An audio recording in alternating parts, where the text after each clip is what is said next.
Então, pessoal, como eu estava falando, nós colocamos um questionamento, até a título de revisão, né, no grupo, que trata exatamente das limitações do poder tributário. E um assunto muito importante, ele trata exatamente das exceções. E aí o professor Fábio Dutra nos trouxe exatamente esse questionamento. O imposto sobre produto industrializado observa o princípio da anterioridade nonagesimal, noventena, mas não observa o princípio da anterioridade anual. Isso é verdadeiro ou é falso? Alguém gostaria de comentar aqui online? Já que ninguém comentou no grupo do WhatsApp, eu postei, está com dias isso, né? Eu postei dia 4 de setembro. E é uma colocação que nos leva a pensar vários desdobramentos. E a gente falou isso, pessoal, até a título de revisão, que esse princípio da anterioridade, ele traz essas exceções, né? Exceções. Extremamente importante, tá? E o IPI, assim como alguns outros tributos, eles estão, evidentemente, dentro dessas exceções, e eles não observam o princípio da anterioridade anual. Por quê? Porque eles são impostos que poderão, evidentemente, ser utilizados para regular a balança comercial. Tá? E nós vimos também que o IPI, ele observa o princípio da noventena. Tá? E a gente discorreu isso com bastante profundidade nas exceções. Então, logicamente que esse ponto estaria certo, porque observa o princípio da anterioridade, mas não observa o princípio da anterioridade anual. Ele entra em vigor imediato. Imediato, assim, entra em vigor no mesmo exercício.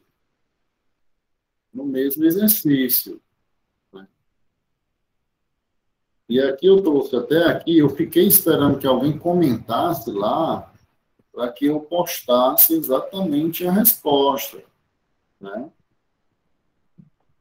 Exatamente a resposta, que é certo. IPI e princípio da anterioridade aplica-se à noventena, mas não se aplica à anterioridade anual. E por quê? Já repeti isso de forma incansável para você. Não se aplica a anterioridade anual. O que é anterioridade anual? Exatamente, entrar em vigor somente no exercício seguinte. Tá? Nós vimos isso. Está lá nas exceções. Se a gente for pela regra de entrar em vigor no exercício seguinte, nós vamos nos equivocar nas questões. E possivelmente são questões que vão cair no exame de suficiência que vocês vão fazer, logicamente, e também em algum concurso público, caso vocês, evidentemente, alguém for fazer. Tá? E o leque para concursos públicos são grandes, pessoal, porque os gestores contábeis, ou bacharéis em ciências contábeis, poderão trabalhar em várias instâncias, até mesmo nos tribunais de justiça, certo? E junto ao poder público. Nós sabemos disso. Há vários concursos que você pode concorrer como bacharel em ciências contábeis. É um equívoco dizer contador, não é? Contador é uma das possibilidades que vocês poderão ter, logicamente. Né? Logicamente. Então, somente fechando aqui, porque eu postei lá e fiquei bastante triste, já que ninguém comentou, né? Sobre esse questionamento que eu considerei importante. Quando eu vi, eu pesquisei e coloquei para vocês, né? E é exatamente essa discussão que envolve o princípio da noventena, o princípio da anterioridade tributária anual, e envolvendo um dos impostos, que é o IPI, que é, logicamente, da competência da União, né? E, logicamente, o presidente da República pode, mediante decreto, fazer devidas regulamentações, como a gente viu em nossa aula. Né? E, logicamente, sobre o nosso conteúdo, né, de hoje, continuando, certo? Nós vamos falar de obrigação tributária. Né? Possivelmente, eu tenho quase certeza que vocês já ouviram falar demais de obrigação tributária, certo? E faz parte do nosso conteúdo programático, mas eu gosto sempre de dizer para vocês que a nossa disciplina ela não tem somente essa parte teórica, mas tem esse aporte processual, essa prática do contencioso, né, judicial e também, evidentemente, administrativo, e vocês poderão movimentar a máquina administrativa fiscal em prol do contribuinte, em prol do cliente de vocês. Tá? Então, isso é importante, esse aporte de processos, de instrumentos processuais que vocês vão utilizar, né? Tanto o gestor contábil como o jurídico, propriamente dito, trabalhando para e passo.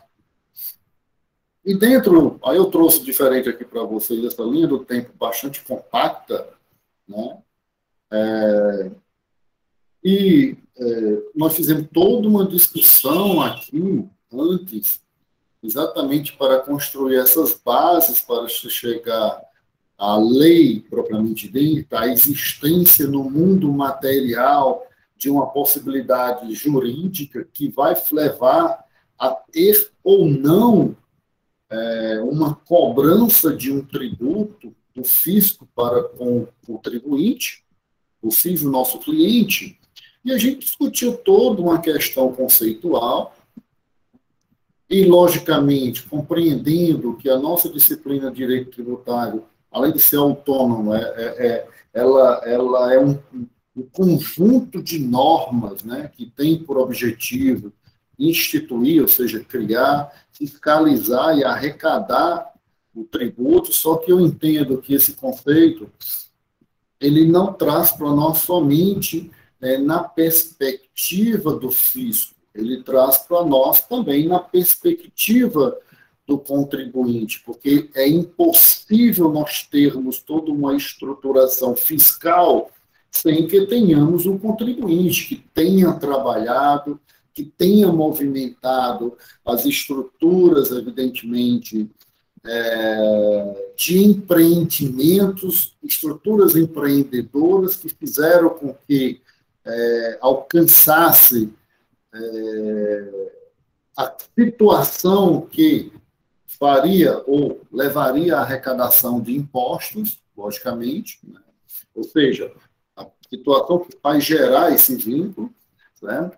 Então, o conceito, na minha concepção, na minha análise, ele tem esse viés, tanto do ativo como do passivo, do fisco como do contribuinte, certo? E, logicamente, nós não poderíamos deixar de discutir a questão das fontes do direito que vem embasar, evidentemente, toda a questão normativa tributária. Não poderíamos. E antes de adentrar, evidentemente, na obrigação tributária, e o que é interessante é que a obrigação tributária está aqui, para que ela exista, nós temos que ter algo que a condição que vai vincular o sujeito ativo ao sujeito passivo, logicamente, da obrigação tributária, da OT, né? Nós antes discorremos sobre, evidentemente, as limitações do poder de tributar,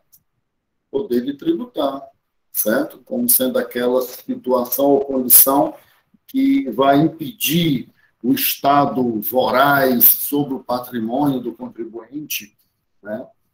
E é importante nós termos discutido isso exatamente para compreendermos que essas limitações do poder de tributar, essas limitações do Estado feroz, né, nos leva a compreender que o contribuinte ele tem uma proteção, ele tem um resguardo, ele tem como se defender, certo? Isso é interessante, isso é interessante. E todo esse contexto que nós analisamos nessa linha do tempo compacta, logicamente, nos leva à existência de uma norma, de uma possibilidade, certo? De que o Estado poderá cobrar ou não um tributo. Cobrar ou não um tributo. Por que que ele poderá cobrar ou não um tributo? Porque esta hipótese ou possibilidade, ela só vai se consolidar quando ocorrer um vínculo, uma situação, uma condição que vai, evidentemente, vincular, como eu disse, sujeito ativo ao sujeito passivo. O interessante é que a gente estuda, por uma sequência do CTN, primeiro obrigações tributárias, para depois fato gerador. Mas é pela própria sequência do CTN que ele traz para nós, a partir do artigo 113 do CTN, exatamente, ele traz para nós sobre obrigações tributárias e do 114 em diante, fato gerador da obrigação tributária. Se a gente for analisar, pelo menos dentro dessa linha do tempo compacta, e até na própria linha do tempo mais objetiva, sistemática, mais detalhada do professor Fabá, deveria ser antes, né? Primeiro você tem a condição, né, a situação que vai fazer gerar esse vínculo, e aí você tem, então, a obrigação tributária propriamente dita. Logicamente que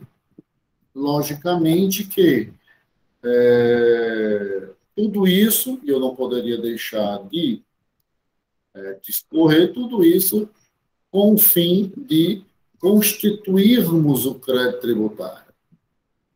Então, essa constituição definitiva do crédito tributário é o coração, é o ponto central e vai, evidentemente, nos levar a empreender uma série de atividades, certo? Que irá levar ao pagamento ou ao não pagamento deste tributo pelo nosso contribuinte, né? A possibilidade de constituição definitiva do crédito tributário ou não. Tá? Eu defendo, e aí eu falo isso para vocês e falo para os administradores e administradoras de empresas, que deve ter uma gestão contábil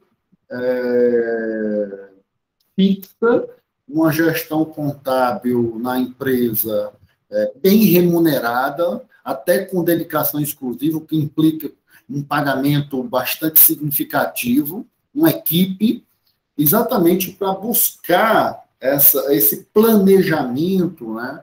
essas possibilidades jurídicas para redução e ou não pagamento dentro da legalidade de tributos. Tudo isso em função da alta carga tributária do nosso país. Eu acho isso extremamente importante. Aí não só uma célula contábil, mas uma célula de recursos humanos e uma célula jurídica, porque na medida que o gestor contábil movimenta todo um contexto material palpável, o jurídico é que vai necessariamente colocar essa situação material, documental, de números, vai, evidentemente, deduzir a termos jurídicos, tanto na via judicial como na via administrativa perante o fisco. Então, são 3 células que eu considero extremamente importantes. E, claro, que quando eu ministro disciplinas de gestão para os gestores da administração, eu sempre gosto de frisar isso e eu acho importantíssimo. Importantíssimo. Então, é aí onde está, doutores e doutoras, é aí onde está, né? Você tem a constituição definitiva do crédito tributário ou não? Que situações você pode utilizar, evidentemente, antes, durante ou depois, para que não tenhamos essa cobrança desse tributo pelo fisco? Aí onde está o nosso aporte processual. Aí é onde está exatamente o empreender esses instrumentos jurídicos para a proteção do nosso contribuinte. Isso tudo dentro da legalidade, tudo dentro da legalidade, tá? Isso é de fundamental importância. Ora, tanto, quando a gente discute, logicamente, obrigações tributárias, e aí a gente traz aí esse mapazinho mental, que está no Unileão Digital, né? Esse mapazinho mental, onde ele traz para nós aí, evidentemente, a obrigação tributária.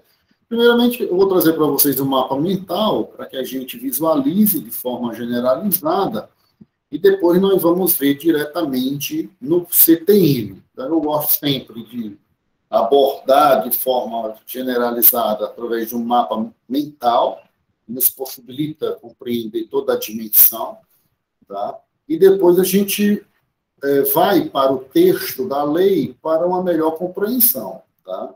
Então, sabemos já, vocês como gestores contábeis, que as ciências contábeis ela não é somente números, né, mas precisamos, evidentemente, ler, certo? Ler é de fundamental importância. Interessante, pessoal, sobre essa questão da leitura, né? Da leitura, eu estava conversando com uma professora da Federal de Campina Grande, até nesse final de semana, eu jantei na casa dela, inclusive a minha prima, e ela estava discutindo com outros professores das federais, né, e me chamou bastante atenção. E é muito bom, pessoal, isso, sabe, assim, você interagir com o pessoal de outras universidades e tal, você tem uma conversa de um nível bastante elevado, quando a gente discutir em determinado momento, né, qual seria um dos objetivos das universidades, e, evidentemente, qual é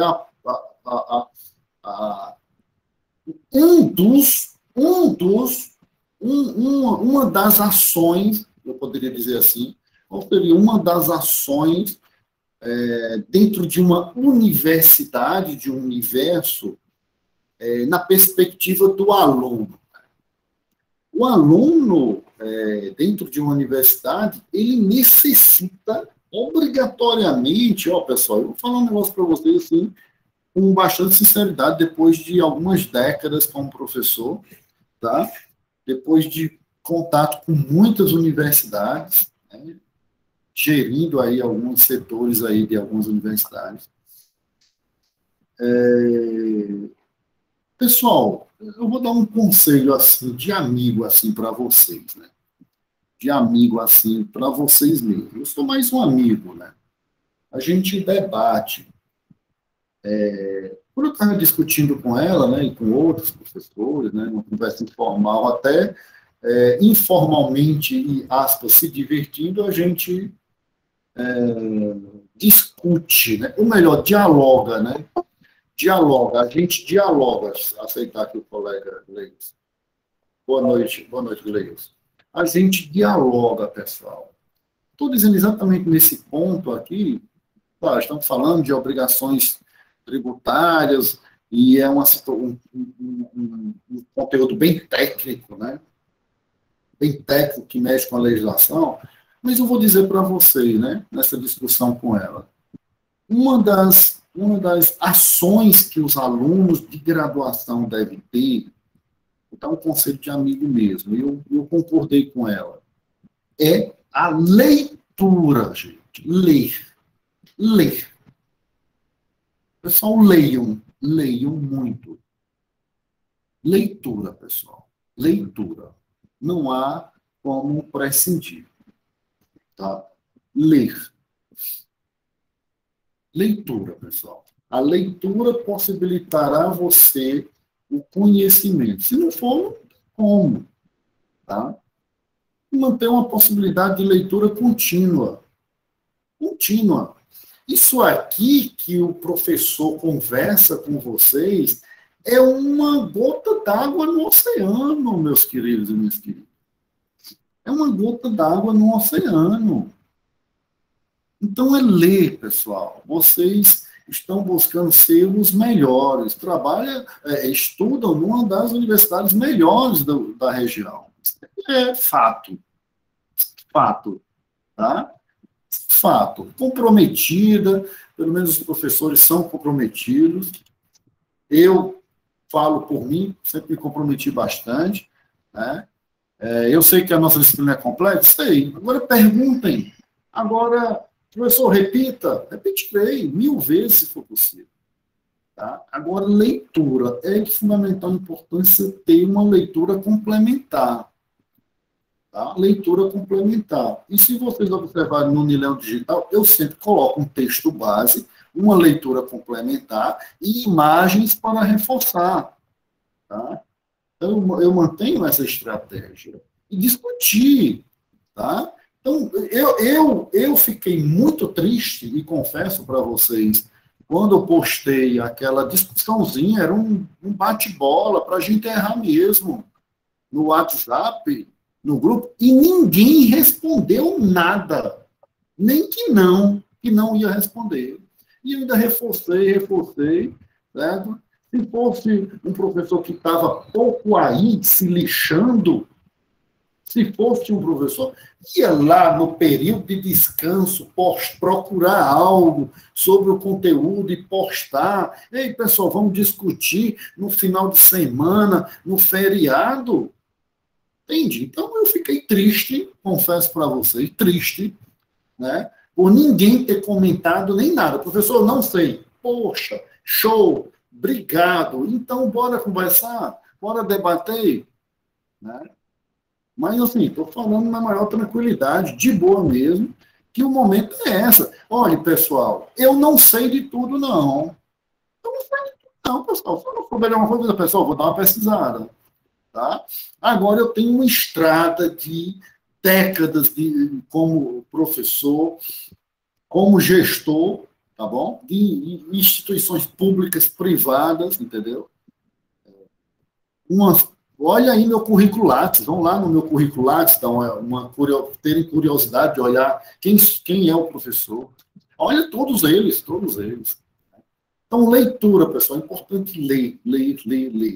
E eu falava isso exatamente porque eu venho sempre fazendo um histórico para que a gente compreenda o direito tributário, a dimensão de nossa disciplina, e que alguns contadores já ministraram essa disciplina, mas não deu certo. Por quê? Porque falta uma perspicácia de processo, de direito processual, de como atuar juridicamente e administrativamente, movimentando uma máquina processual. Né? Processual, em termos jurídicos que podem não dar certo ou dar certo, entendeu? Com situações e ações, né? Exatamente por isso. Então, a gente vem discutindo tudo isso e, evidentemente, a gente chega nesse ponto de discutir exatamente o vínculo entre um sujeito ativo e um sujeito passivo, né? Um sujeito ativo e um sujeito passivo, que é o contribuinte e o fisco, tá? E a criação dessa obrigação tributária, e nós sabemos que parte, evidentemente, do fato gerador, né, do fato que vai fazer gerar esse vínculo de sujeito ativo e sujeito passivo. No entanto, essa obrigação tributária ela tem alguns aspectos, possui algumas características extremamente importantes, né? Que é uma obrigação. Por que eu sou obrigado a fazer isso? A obrigação. Né? A obrigação, se a gente for analisar no direito privado propriamente dito, uma obrigação decorre de um pacto firmado entre uma, duas ou mais pessoas, onde você poderá ceder direitos entre as partes. Nós vimos isso lá em Estrutura de Direito. Vocês lembram? Nós falamos disso, é uma sequência lógica das disciplinas, doutor e doutora. É uma sequência lógica das disciplinas. Então, há uma obrigação de você cumprir o pacta sunt servanda, o que foi pactuado deve ser cumprido, regido pelo direito privado, pelo Código Civil de 2002. Vimos lá. E temos essa obrigação aqui, nesse segundo ponto, como esse vínculo entre um órgão estatal e uma pessoa física ou uma pessoa jurídica que tem e gera essa obrigação de ordem de pagar algo. De pagar algo. Olha que coisa interessante. De pagar algo. Certo? O direito tributário, né, a obrigação tributária que vai levar à constituição definitiva desse crédito tributário, certo? Ela parte necessariamente de pagar algo. O físico quer arrecadar. Poxa, é o ponto central da coisa. Ponto central da coisa. Isso. É isso. Certo? Agora, nós podemos movimentar, manter uma dinâmica, né, processual para que ou você pague menos ou não pague, mas para o cliente, eu estou falando da prática, para todo gosto. Todo gosto. Todo gosto. Já falei para vocês de cliente que disse que não queria pagar uma dívida a vida toda. Tudo bem, não tem problema. Recorri no processo dele por uns 17, 20 anos. Né? Ele morreu. Deixou o abacaxi para a esposa? Deixou. Eu disse que ela vai ser condenada? Vai. Ela vai pagar? Não vai. Talvez eu consiga mais uns 5 anos? Talvez. Então, assim, é ilegal? É não. É não, rapaz. É não. Não é ilegal. Bom, então não é ilegal. Não é ilegal. Então, tem tudo isso. Tem tudo isso. Tá? Então, essa obrigação tributária, essa obrigação, e aí nós estamos falando no âmbito do órgão estatal com contribuinte, ela tem algumas características, né? E o Código Tributário Nacional ele é muito inteligente, a gente vai ver, ele nos possibilita essa compreensão que se vai por uma regra, a outra que é suporte dela volta para a primeira. Olha que coisa interessante. Vamos melhor compreender, né? Por isso que nós temos a chamada obrigação tributária principal. E ela é principal porque ela surge necessariamente com a ocorrência do fato gerador, não há novidade no que nós estamos falando. Tem como objetivo o quê? Olha o que eu já falei, levar dinheiro aos cofres públicos. Tá?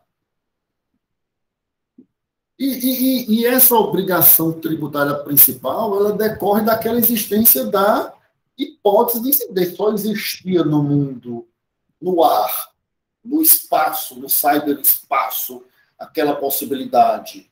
Aí, quando houve uma situação que fez gerar o vínculo sujeito ativo e sujeito passivo, aí ela ressurgiu das cinzas e veio, logicamente que eu estou usando comparativamente, para obrigar que o contribuinte pagasse determinado tributo. Né? E tem, logicamente, isso, ó, tem o pagamento de um tributo ou de uma penalidade pecuniária. Penalidade pecuniária, doutor e doutora, é obrigação principal. A penalidade tributária é obrigação tributária, e a obrigação principal, nós vamos ver isso. Você correu uma fiscalização na sua empresa e você não está com as notas fiscais. Você vai lhe notificar, etc. e tal. Você pode ter algumas defesas, etc. e tal. Hipoteticamente, aplicou uma multa. Essa penalidade de pecúnia, ela é obrigação principal. Tá? Olha que coisa interessante. Ela é a obrigação principal. Certo? Então, até aqui, para que a gente compreenda isso, que A obrigação principal, ela tem como, evidentemente, deixa eu baixar aqui, tem como objeto o pagamento do tributo propriamente dito ou de uma penalidade de pecúnia. E quando é que ela extingue? Quando é que ela extingue esse crédito tributário? Com o seu pagamento, com a sua contabilização nos corpos públicos, logicamente, né? Com o crédito decorrente. Tá? Então, bem tranquilo isso, bem tranquilo. Tá? Agora, é de suma importância, de fundamental importância a gente compreender, quando a gente fala que o objeto é o pagamento do tributo, propriamente dito, mas também as penalidades pecuniárias para que a gente possa compreender a etapa seguinte. Por quê? Porque nós estamos num patamar aqui, vamos ver aqui, nós estamos num patamar aqui, neste patamar, onde nós temos o principal, uma obrigação tributária principal de pagar, e nós temos aqui, subsidiariamente, eu gosto de dizer, uma situação que vem, evidentemente, assessorar ou possibilitar que o Estado cobre o seu tributo por algo que tu fez, ou tinha a obrigação de fazer, ou não fazer. Tu tinha que praticar um ato, ou tu tinha que não praticar um ato. Tu tinhas que praticar um ato, ou tu tinhas que não praticar um ato. Né? Então, são situações subsidiárias, eu posso dizer, entre aspas, abaixo, para que nós possamos ter um principal, para que nós possamos ter um crédito definitivo desse tributo. Então, existem situações que o contribuinte é obrigado a praticar atos, vocês sabem disso, e há situações que o contribuinte não é obrigado a praticar atos. Tá? Você é obrigado a emitir notas promissórias. Ou não é? Sabemos disso. Mas o simples ato de emitir nota promissória ou não emitir notas promissórias, ou notas fiscais, pessoal. Perdão, fiscal. Nota fiscal. Promissória tem outro contexto. Notas fiscais. Você tinha a obrigação de emitir notas fiscais. Não é um ato de praticar, de fazer. Você tinha a obrigação de fazer. Se você não faz, o que acontece? Você pode ser multado. Multa, penalidade pecuniária, se transforma em obrigação principal. E aí, a gente traz aqui que as obrigações acessórias, elas decorrem da legislação tributária e têm por objeto a prática de um ato positivo ou negativo. A prática de um ato positivo ou negativo. Como assim? De fazer algo ou não fazer algo. Obrigação acessória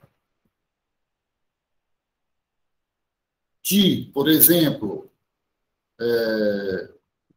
emitir notas promissórias é uma obrigação positiva de praticar o ato. Mas o transporte de uma mercadoria sem as notas promissórias, o não transporte de mercadoria sem notas promissórias pode, evidentemente, levar a uma penalidade. Isso é uma prestação negativa. Você tinha que não praticar determinado ato. Você tinha que não praticar. Qual é o ato que você não deveria praticar? Você não deveria transitar, certo? Com mercadorias sem as devidas notas fiscais. Você tinha a obrigação, tinha o dever de não transitar com mercadorias sem a devida nota fiscal. Certo? Então, é uma prestação de não fazer. Ou seja, não fazer negativa. Isso é uma obrigação acessória. Só a título de exemplo, pessoal. Só a título de exemplo. As obrigações acessórias, elas têm por objeto a prática de um ato positivo, ou seja, de fazer algo, ou negativo, ou seja, de não fazer algo. Certo? Então, nós temos aí, pessoal, dentro desse leque, o acesso do fiscal à tua empresa é uma obrigação acessória. Declarar imposto de renda é uma obrigação acessória. Tá? Emitir notas fiscais são obrigações acessórias. Transitar, evidentemente, trafegar com mercadoria desacompanhada de nota fiscal também são obrigações acessórias negativas, certo? Você não pode impedir que o fiscal acesse os livros contábeis, certo? Também uma prestação acessória de não fazer negativo. Então, existe N possibilidades de obrigações acessórias, certo? Que devem ser praticadas ou não praticadas pelo contribuinte, porque senão vai ser e ocorrer uma possível penalidade de pecúnia, uma multa, entre aspas, uma multa. E essa multa vai se converter em principal, certo? E o interesse principal, logicamente, é arrecadar. É arrecadar.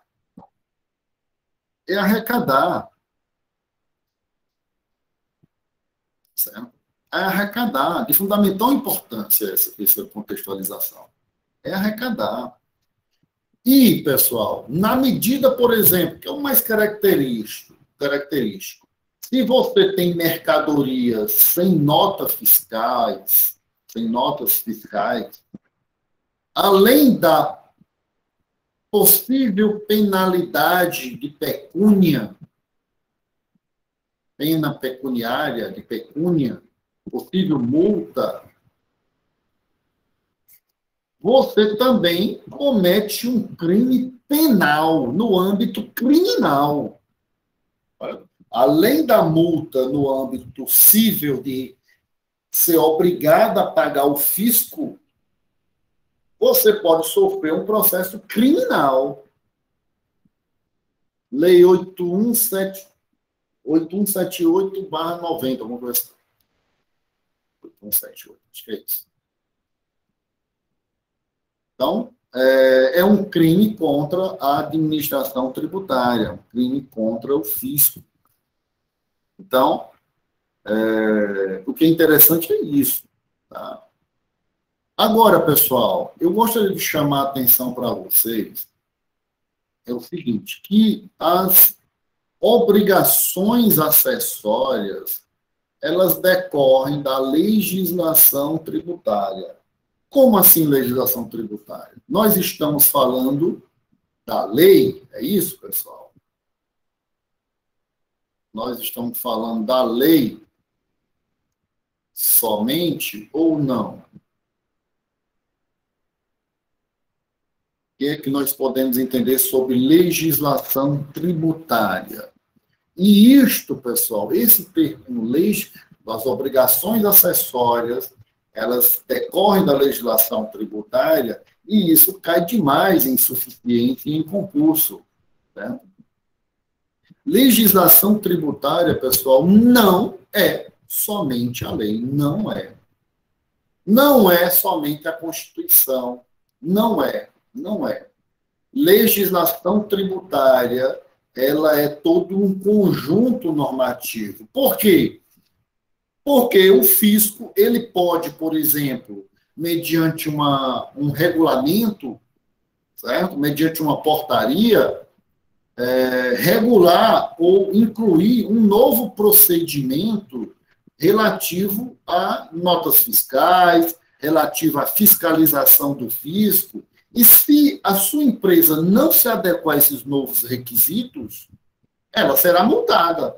E esses novos requisitos, a título de exemplos, nós não vamos encontrar somente na lei, nós vamos encontrar, logicamente, em vários outros atos do fisco, em vários outros atos do fisco. Por isso que eu trago aqui para vocês o artigo 96 do Código Tributário Nacional, que diz que a expressão legislação tributária compreende leis, tratados, convenções internacionais, decretos, normas complementares que versem no todo ou em parte sobre tributos e relações jurídicas a ele pertinentes. Então, normas complementares podem ser regulamento, portarias, etc. Então, legislação tributária, pessoal, ela não é somente a lei. Isso é importante porque nós estamos falando necessariamente de obrigações acessórias. Obrigações acessórias. Tá? De fundamental importância. E, claro, não poderia ser diferente, nós temos que o sujeito que pode ser ativo, que é o órgão público, certo? Que é o titular da competência que vai fazer, exigir, obrigar que o sujeito passivo pague, certo? Certo? E esse sujeito ativo, evidentemente, pode ser direto ou indireto, e temos o sujeito passivo dessa obrigação tributária, que é quem deve ser o obrigado a pagar o tributo ou a penalidade. Logicamente que nós temos aqui o sujeito passivo direto e indireto, que é o contribuinte direto ou indireto, o responsável, e nós temos esse substitutivo do sujeito passivo quando algumas empresas, evidentemente, recolhem na fonte alguns tributos e repassa ao órgão estatal. Então, ele é o responsável tributário, como nós sabemos propriamente dito.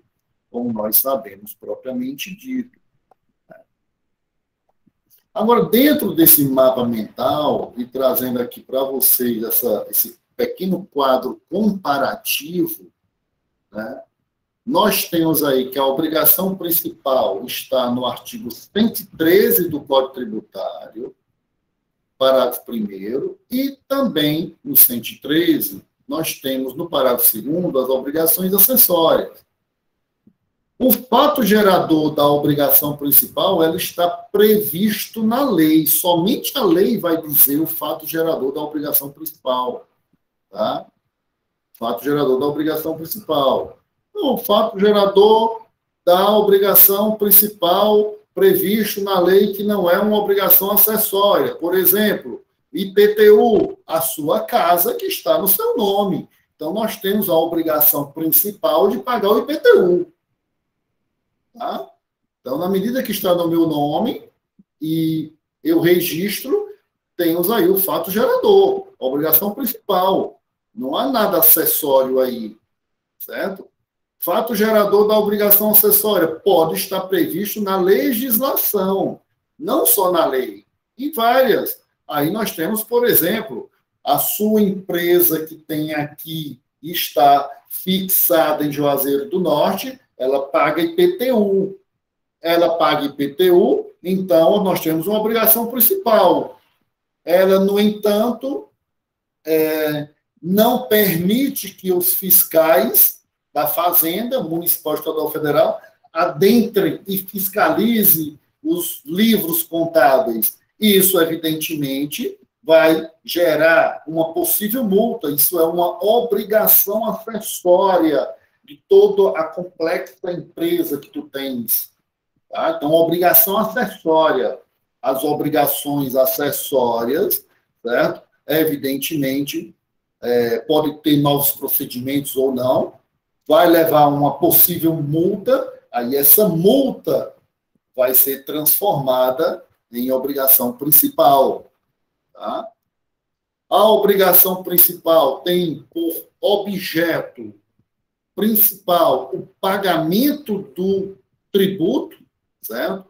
Mesmo de conteúdo pecuniário, pagar o tributo. E a obrigação acessória, necessariamente, você tem que praticar um ato ou não. Você tem que praticar um ato ou não. Tá? Que poderá gerar todo, evidentemente, nessa prática de ato ou não, de defesas, inclusive judiciais, porque você também não quer ser multado e nem quer que venha para cá para o principal. Certo? Então, a obrigação principal, ela inclui o tributo e a penalidade pecuniária, e a obrigação acessória, quando você descumpre, é que ela vai converter em principal. E aí nós temos aqui, ó, o exemplo de obrigação principal: impostos de forma generalizada, IPTU, PVA, sei lá, por aí vai. Imposto de importação, certo? E a multa. E qual é, como exemplo que eu já falei para vocês, de situações de fazer ou não fazer? Emitir notas fiscais, manter livros fiscais, etc., acesso dos fiscais na empresa, etc., são as obrigações acessórias. Né? São as obrigações acessórias. E para isso, nos leva e facilita mais ainda a compreensão, pessoal. Estou terminando, pessoal. Eu sei que fica cansativo, eu estou sabendo. Não vou até 22 horas, fiquem tranquilos. Não farei mais isso. Ou 22h20, como fazem em outros tempos. E aí eu mostro para vocês aí o próprio Código Tributário Nacional, que é a Lei 5172 de 66, já discutimos isso. Não está aqui lei complementar. Ela é uma lei complementar, já vimos isso. E diz aqui no artigo 100, título 2, obriação tributária, artigo 113, a obrigação principal, a obrigação tributária é principal ou acessória, fato. Artigo 113. Obrigação. Olha como vai ser melhor de compreender, por isso vai ser bem rapidinho aqui. A obrigação tributária é principal ou acessória. Parágrafo primeiro. A obrigação tributária surge com a ocorrência do fato gerador, fato. Já discutimos. E qual é o objeto dela? O pagamento de um tributo ou de uma pena. Perfeito. E quando é que vai se extinguir essa obrigação principal? Quando o contribuinte paga. Simples. Com o crédito dela decorrente. Quando o contribuinte paga. Perfeito. Ocorre a extinção do crédito tributário, que nós vamos ver detalhadamente mais à frente, como desdobramento. E o que é a obrigação acessória? O conceito está no parágrafo 2º do artigo 113. Ela decorre, a obrigação acessória, da legislação tributária. Compreendam, legislação tributária não é só a lei, já falei para vocês, artigo 96 do CTN. Pode ser uma portaria do ministro da Economia, mudando algum procedimento, ou estipulando alguma situação. Se você não cumprir, vai ser multado, ou multada a sua empresa. E qual é o objeto dela? É você praticar ou não praticar algo. É uma prestação positiva de fazer, de praticar algo, ou negativa de não fazer, de se abster da prática de determinado ato. Senão você vai ser multado. Certo? Nela sempre, com o objetivo também para arrecadação ou fiscalização dos tributos, nela prevista no interesse da arrecadação ou da fiscalização dos tributos. Os tributos, tá? De fundamental. Aí vocês dizem, mas, professor, não entendi como é que é possível na fiscalização ou na arrecadação dos tributos. Vocês lembram quando nós falamos das imunidades tributárias, lá da limitação do poder tributar? Certo? E nós falamos de imunidades. Mas, por exemplo, uma daquelas instituições que são imunes, certo? São imunes a algum tributo, por exemplo, ICMS, etc. e tal, mesmo que ela seja imune, ela não está desobrigada de emitir nota fiscal, doutor e doutora. Por quê? Porque ela tem que praticar a obrigação acessória para que ela seja fiscalizada.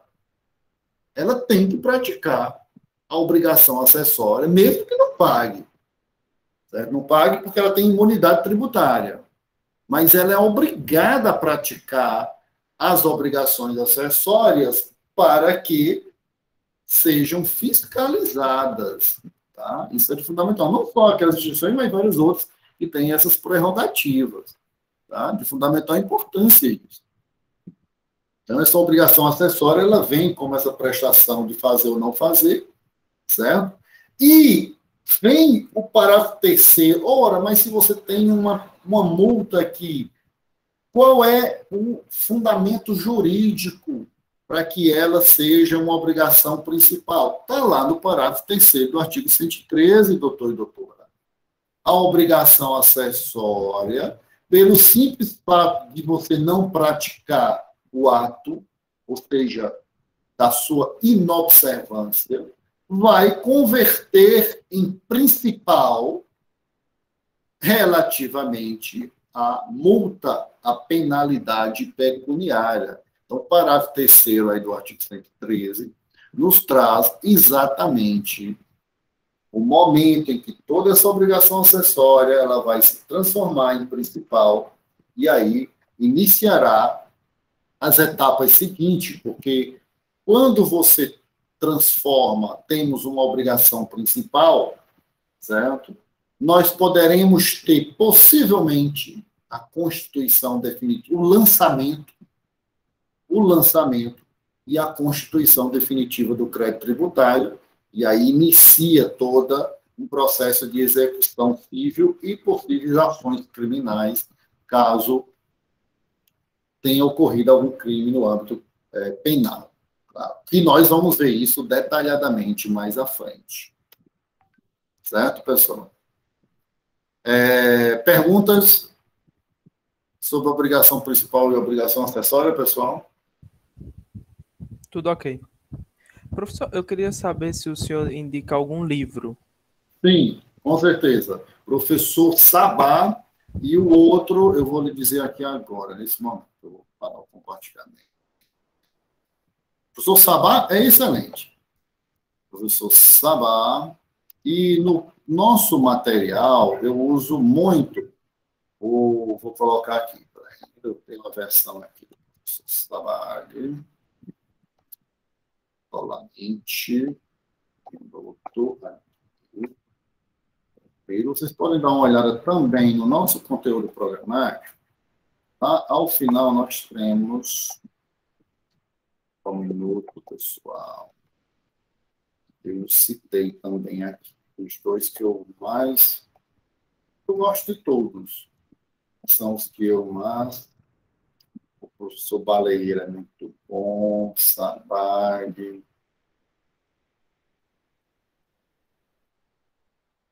Então, eu postei já um aí. Digamos que sejam os que eu mais gosto. Adoro esse aqui. Adoro esse também. É uma de 2015, mas tem versões atualizadas também. O professor Alexandre Maza é top também. O professor Sabá estava com o seu curso de Direito Tributário atualizadíssimo. Fiquei até de adquirir ele. Muito bom, muito bom. Eu gosto, bacana demais. Pessoal, então era isso. Não é muito complexo nessa nossa pequena discussão, mas eu só gostaria de dar, assim, uma... quem sou eu, assim, para... Né? Mas, assim, um toquezinho, leitura, pessoal. Leitura, leitura, leitura. Né? Vocês já perceberam que as ciências contábeis não é somente numeração, não são as ciências contábeis, não tem somente números, não temos somente números. Então, não tem como vocês deixar em segundo plano o direito, pessoal. Eu dei aula, assim, comecei em 2010 dando aula no curso de Ciências Contábeis, inclusive alguns professores, vou dizer assim, tem os professores da Unileão que foram meus alunos ou alunas, por incrível que pareça, não é verdade, tá? De direito tributário, de contencioso administrativo e tributário, na especialização de tributário, e por aí vai. Pessoal, era isso. Dei uma revisãozinha aí no conteúdo e, caso não tenha alguma colocação, boa noite para todos. Até amanhã. Boa noite, professor.